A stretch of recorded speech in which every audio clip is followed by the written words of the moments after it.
Next episode की शुरुआत यहाँ बिल्कुल उसी सीन से शुरू होती है जहाँ पर फाइट के दौरान अचानक ही हम देखते हैं कि फेंग जुई चेन ने अपने सोर्ड ओपन टेक्निक का इस्तेमाल करते हुए सोर्ड ऑफ जजमेंट को 3 सोर्ड्स में डिवाइड कर दिया। साथ ही साथ वो यहाँ पर अरीना में अपने सोर्ड साइलेंस रेल्म को भी फैला देता है जो कि फेंग जुई चेन की सोर्ड डोमेन थी। यूहो बाहर से ये सब देखते हुए अपने मन में कहता है कि सोर्ड ऑफ जजमेंट ने तो फेंग जुई चेन के सोर्ड डोमेन को और भी ज्यादा स्ट्रॉन्ग कर दिया, जबकि यूहो की ये बात बिल्कुल सही थी क्योंकि अंदर की तरफ हम देखते हैं कि फेंग जुई चेन अपनी तीनों सोर्ड्स का इस्तेमाल करते हुए अरीना में मिस्टर बीबी को काफी ज्यादा खतरनाक टक्कर देता है, जिसकी वजह से उन्हें चोट भी लग रही थी। लेकिन जब वो अपने थंडर क्लाव का इस्तेमाल करते फेंग जुई चेन पर हमला करने की कोशिश करते तो फेंग जुई चेन बहुत ही तेजी के साथ वहाँ से पीछे हट जाता, जो देखकर मिस्टर बीबी समझ गए थे कि सोर्ड डोमेन की वजह से फेंग जुई चेन काफी ज्यादा तेज हो चुका है, मैं उस पर हमला नहीं कर पा रहा। साथ ही साथ हम देखते हैं कि फेंग जुई चेन 3 सोर्स का इस्तेमाल करती हुई ट्रिपल स्लैश टेक्निक से मिस्टर बीबी को पीछे की तरफ धकेल देता है। मास्टर जीवन और बाकी के सब लोग भी फेंग जुई चेन से काफी ज्यादा इम्प्रेस लग रहे थे, लेकिन जू सेंशी तो यहाँ पर मिस्टर बीबी का मजाक उड़ाते हुए कहता है कि बीबी क्या हुआ, क्या तुम हारने वाले हो? जो सुनकर तो मिस्टर बीबी का भी जोश एक बार फिर से जिंदा हो गया। वो भड़कते हुए कहते हैं कि मुझे अपना पूरा जोर लगाना होगा ताकि मैं इस मैच को जीत सकूं। जो कहते साथ ही मिस्टर बीबी ने अपने light Holi dragon evolution technique को एक्टिवेट कर लिया,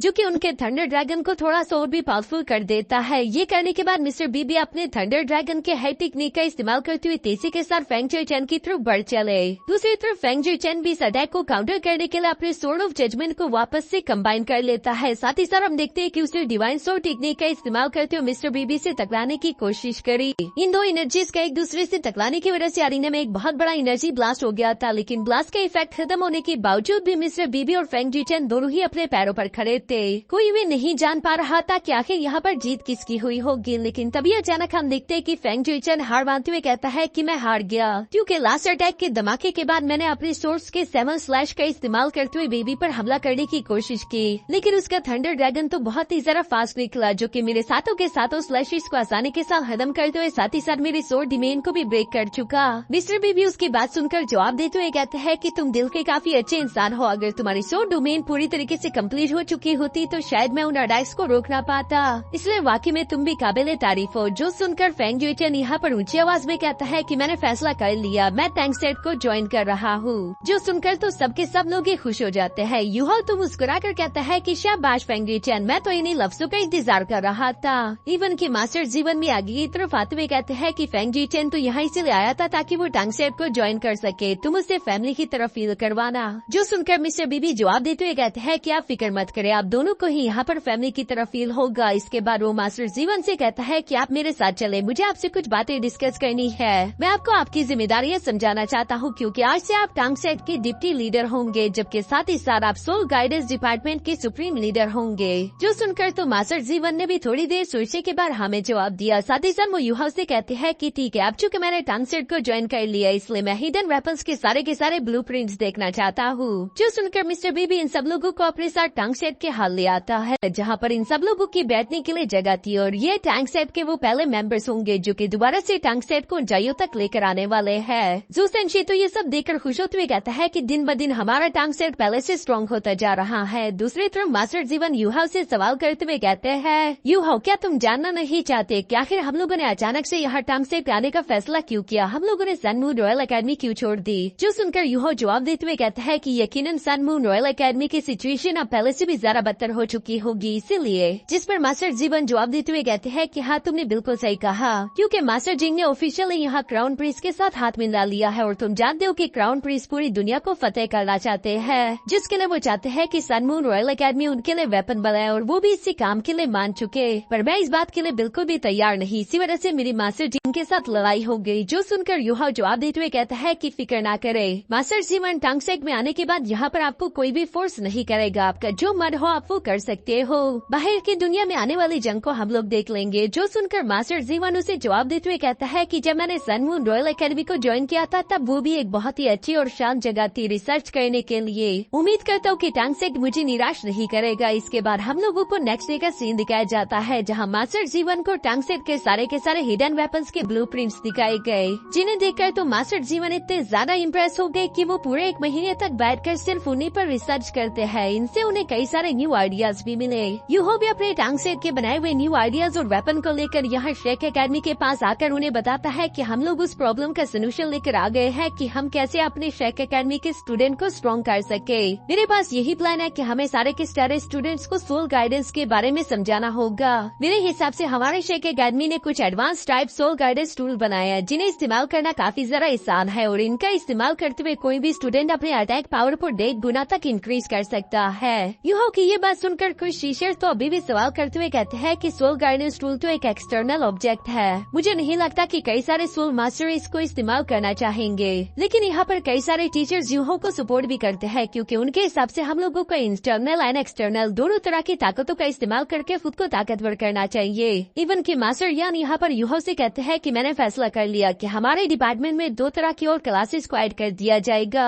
जितने भी न्यू फ्रेशमैन डिसाइपल्स हमारे शेक एकेडमी में आएंगे उन्हें हर हाल में कुछ सोल गाइडेंस टूल्स के बारे में समझना होगा। फिर आगे उनकी मर्जी, अगर वो सोल गाइडेंस टूल्स को आगे भी सीखना चाहे तो वो सीख सकते हैं, लेकिन अगर वो ना भी सीखना चाहे तो एटलीस्ट उन्हें थोड़ी बहुत सोल गाइडेंस टूल्स ही समझ होनी चाहिए। इसके बाद दूसरी तरफ हम देखते हैं कि मास्टर जीवन ने यहाँ पर वेपन्स के अलावा बाकी के भी कुछ सोल गाइडेंस टूल्स पर काम किया था जिससे वो लंबे सफर और साथ ही साथ कम्युनिकेशन दोनों को ही आसान कर सके क्योंकि उन्हें वेपन से ज्यादा ये काम करने में मजा आता है। यहाँ इसके बाद हम देखते हैं कि सब कुछ बहुत ही अच्छा चल रहा था। यूहो अपने दोस्तों के साथ मिलकर कई सारे न्यू लोगों को भी टंग से ज्वाइन करने के लिए इनवाइट करता है। यूं ही कई दिन और हफ्ते गुजरते रहे। एक दिन मिस्टर बीबी यहाँ यूहो के पास आकर कहते हैं कि यूहो तुम्हें नेक्स्ट सोल फाइटिंग कंपटीशन के लिए तैयारियां करनी होगी क्योंकि अगला सोल फाइटिंग कंपटीशन सिर्फ 3 महीनों में शुरू होगा। पिछली बार तो हम लोग कंपटीशन में शेक एकेडमी की तरफ से मेन टीम नहीं थे, लेकिन इस बार हम लोग मेन टीम होंगे। मिस्टर बीबी की ये बात सुनकर 7 शेक डेविल्स के सारे मेंबर्स ही काफी जरा खुश और एक्साइटेड हो गए। इन लोगों ने मिलकर यहाँ सोल फाइटिंग कंपटीशन के लिए दिन रात मेहनत करना शुरू कर दी। इसके बाद हम लोगों को सीन दिखाया जाता है जहाँ मिस्टर बीबी और जू सेंशी आपस में बातें कर रहे थे।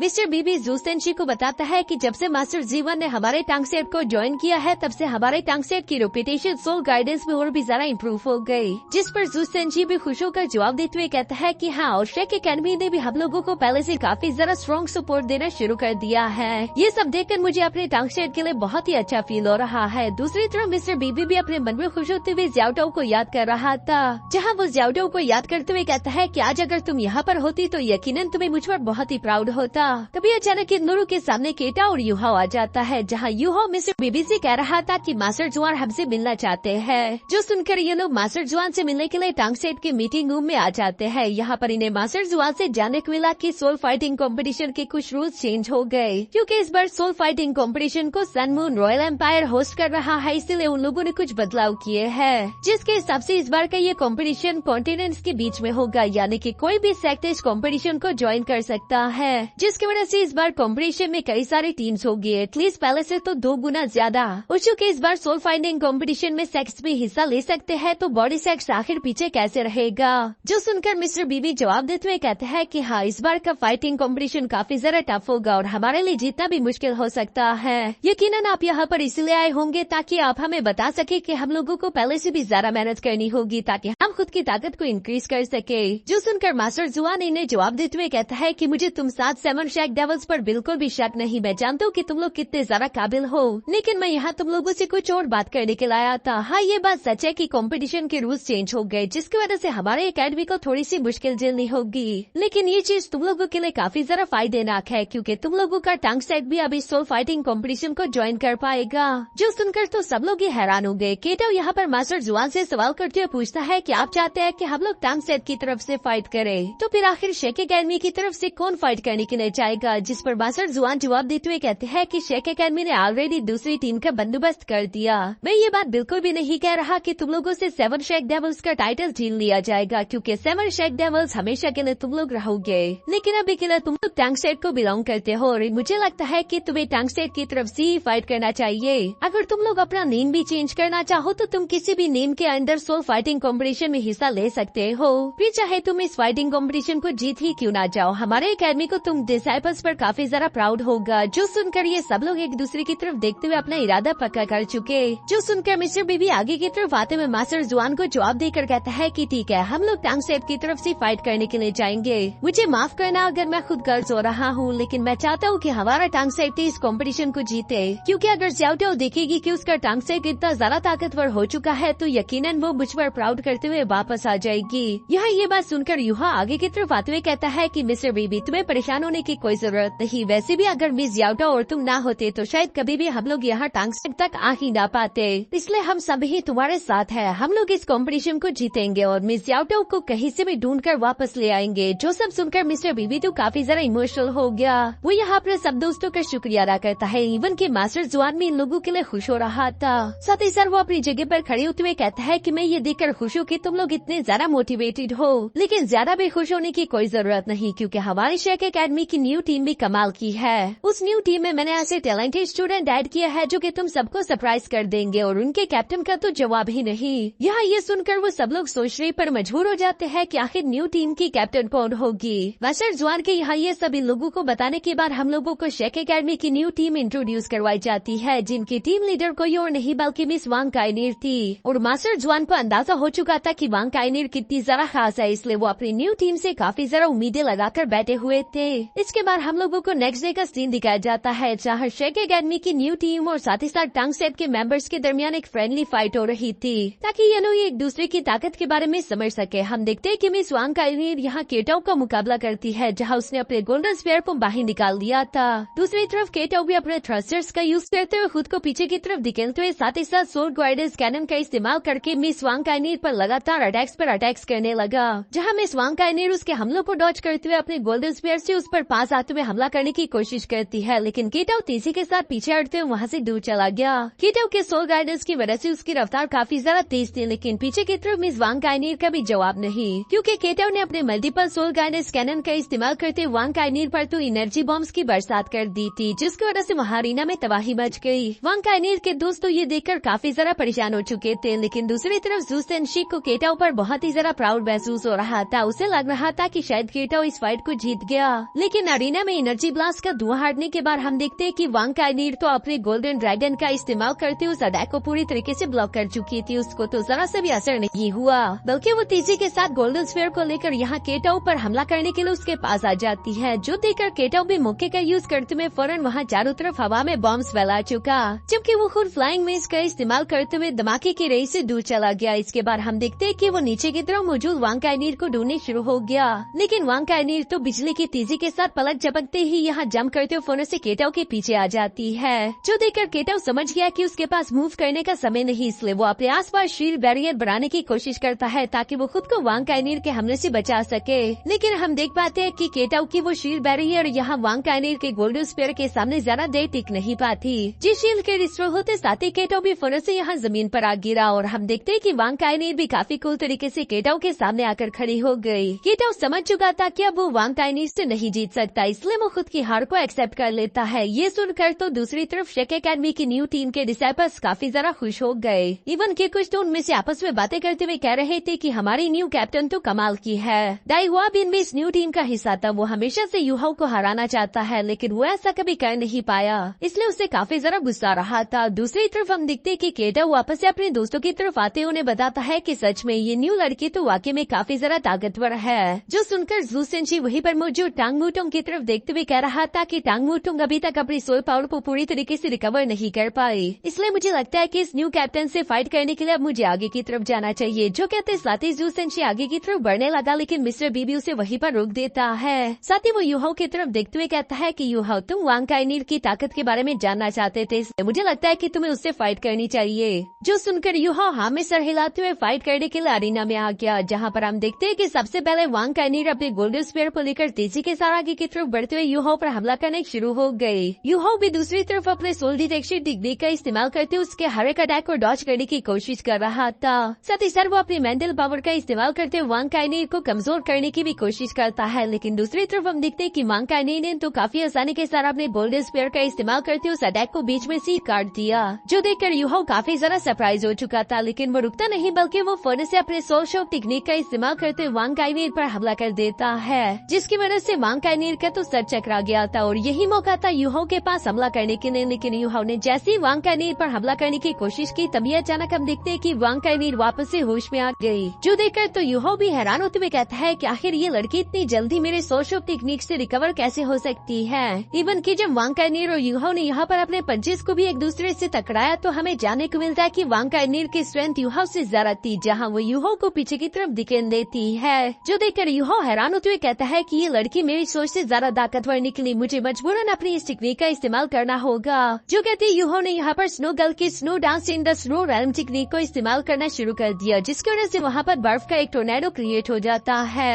इस स्नो रेल्म की वजह से यूहो की एक्सट्रीम आइस एबिलिटीज काफी ज्यादा इंक्रीज हो चुकी होगी, जहाँ पर वो अपने एक्सट्रीम आइस क्रिस्टल का इस्तेमाल करते फौरन से यह वांग कानीर पर हमला करने शुरू हो गया। लेकिन दूसरी तरफ वांग कानीर तो यहाँ पर अपने एंशिएंट गोल्डन ड्रैगन की स्पिरिट का इस्तेमाल करते उन आइस क्रिस्टल को तो वहीं पर ब्लॉक कर चुकी। साथ ही साथ वो तेजी के साथ आगे की तरफ बढ़ते हुए यहाँ यूहो को पंच करने की कोशिश करती है, जहाँ पर हम देखते हैं कि यूहो ने तेजी के साथ मूव करते उसके पंच को डॉज करने के साथ साथ उसके एक हाथ को भी फ्रीज कर दिया, जो कि साथ ही साथ यूहो अपने एक पावरफुल पाम टेक्निक को रेडी करते हुए यहाँ वांग कानीर पर हमला करने की कोशिश करता है। लेकिन हम देखते हैं कि यूहो बीच में ही रुक गया। यूहो का यह अटैक बहुत ही ज्यादा पावरफुल था, जिसके इफेक्ट को देखने के बाद वांग कानीर फौरन से हार मान चुकी, क्योंकि उसके मुताबिक उसका एक हाथ पहले से ही फ्रीज हो चुका था। और अगर यूहो ने अपनी इस पाम टेक्निक का इस्तेमाल करते हुए वांग कानीर के वाइटल पॉइंट्स पर हमला किया होता तो वो यकीनन बहुत बुरी तरीके से इंजर्ड हो जाती। इसलिए यूहो यहाँ पर जीत चुका है। वांग कानीर यहाँ ये सब कहने के बाद अपने गोल्डन स्पीयर को लेकर डीन यान से कहती है कि मुझे अपनी टीम को लेकर अब यहाँ से ट्रेनिंग करने के लिए जाना होगा। आज का ये कॉम्पिटिशन यहीं पर खत्म हुआ। यहाँ वांग कानीर की ये बात सुनकर उसकी टीम भी वहाँ से रवाना हो गई। दूसरी तरफ ज़ू सेंशी तो फौरन से यूहो के पास आकर उसकी तारीफ करने लगा कि वाह मेरे भाई, तुम तो काफी जरा कमाल के निकले, तुमने इतनी पावरफुल कैप्टन को जो हरा दिया। लेकिन दूसरी तरफ यूहो जानता रहा कि असली सिचुएशन ये नहीं थी, बल्कि वांग कानीर बहुत ही जरा पावरफुल निकली। उसने मेरे आइस रेल्म को ऑलमोस्ट ब्रेक कर दिया था, जो कि वैसे तो काफी जरा मुश्किल होगा। तभी अचानक हम देखते हैं कि यूहो को यहाँ पर सोल सी से किसी की आवाज सुनाई थी, जो कि यूहो से कह रहा था कि मैं डीप स्लीप में क्या चला गया, तुमने तो काफी सारे इंटरेस्टिंग काम शुरू कर दिए, मेरी उम्मीद से तो तुम कोई जरा ही ताकतवर हो चुके हो। जो सुनकर तो यूहो शोपोते फौरन अपने सोल सी के अंदर आ गया, क्योंकि वो जानता रहा कि ये कोई और नहीं बल्कि टियानमिंग है, जिसे देखकर यूहो खुश होते हुए कहता है कि आखिरकार तुम डीप स्लीप से बाहर आ गए। तुम पिछले 6 महीने से लगातार सो रहे थे, लेकिन अभी तक ice jet scorpion empress deep sleep से बाहर नहीं आई। जो सुनकर टियानमिंग फ्लेक्स करते हुए कहता है कि हाँ, क्योंकि मैं 1 मिलियन साल पुराना बीस्ट हूँ, इसलिए मैं जल्दी होश में आ गया। आइस जेट स्कॉर्पियन एम्प्रेस भी जल्दी अपनी पावर रिकवर करके होश में आ जाएगी, फिक्र मत करो।